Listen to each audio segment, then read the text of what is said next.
Hello viewers, আসসালামু আলাইকুম। আশা করি সবাই ভালো আছেন। আলহামদুলিল্লাহ, আমিও ভালো আছি।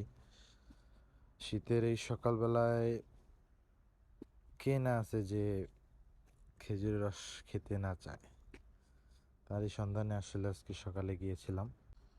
আর এত মানুষ থাকবে এত সকালবেলা আসলে ভাবতেও পারিনি। আমি তো শেষমেশ আসলে খেজুরের রস না পাওয়ার মতোই আসলে অবস্থা হয়েছিল। মূলত একজন ভাইয়ের বাসা অনেক দূর ছিল, আর খেজুরের রস সাধারণত ফজরের পর যদি সাথে সাথে না খাওয়া হয় বা যত তাড়াতাড়ি সম্ভব গুড় বানানোর জন্য প্রসেসিং না করা হয়, তাহলে যত সময় যায় তত খেজুরের রস নষ্ট হওয়ার সম্ভাবনা থাকে। রস নষ্টটা হয়ে যায় আসলে। উনি রস না নেওয়ার ফলে আসলে আমিও খেজুরের রস উপভোগ করার জন্য সুযোগ পাই, নাহলে হয়তো বা আমারও খেজুরের রস ওই দিন উপভোগ করা হতো না, বা আমি টেস্ট করতে পারতাম না। আর আমার প্রতি লিটার খেজুরের রস কিনতে হয়েছিল 100 টাকা করে, তো আমি 2 লিটার কিনছিলাম। 2 লিটার দাম পড়ছিল 200 টাকা। তো তারপরে আমি আসলে বিসমিল্লাহ বলে টেস্ট করলাম। মাশাআল্লাহ, আলহামদুলিল্লাহ, অনেক ভালো ছিল।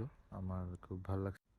এত সকালবেলা এত কষ্ট করে গিয়েছিলাম, আর খেজুরের রসটা পাওয়ার পরে আমার ভালো লাগছিল। আলহামদুলিল্লাহ, ভালো আছে, আপনারা ট্রাই করতে পারেন।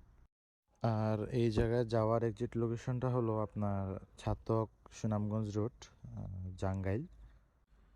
আরও সহজে চেনার উপায় হলো ওইখানে জাঙ্গাইল, মানে ওইটা হইলো আপনার জাঙ্গাইল এতিমখানা। শুক্রবাজার ব্রিজ পার হওয়ার পর 10 মিনিটের সময় লাগে না, তার চেয়েও কম সময় লাগবে আপনারা যারা বাইক নিয়ে যাবেন।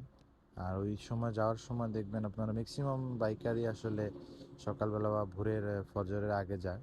তো আপনি সাধারণভাবে বুঝতে পারবেন যে ওনারাও আসলে ওইখানেই যাচ্ছে। আর আজকের জন্য এখানেই শেষ। আমার ভিডিওটা যদি ভালো লাগে থাকে অবশ্যই আমাকে সাপোর্ট করবেন। ইনশাল্লাহ, আসসালামু আলাইকুম।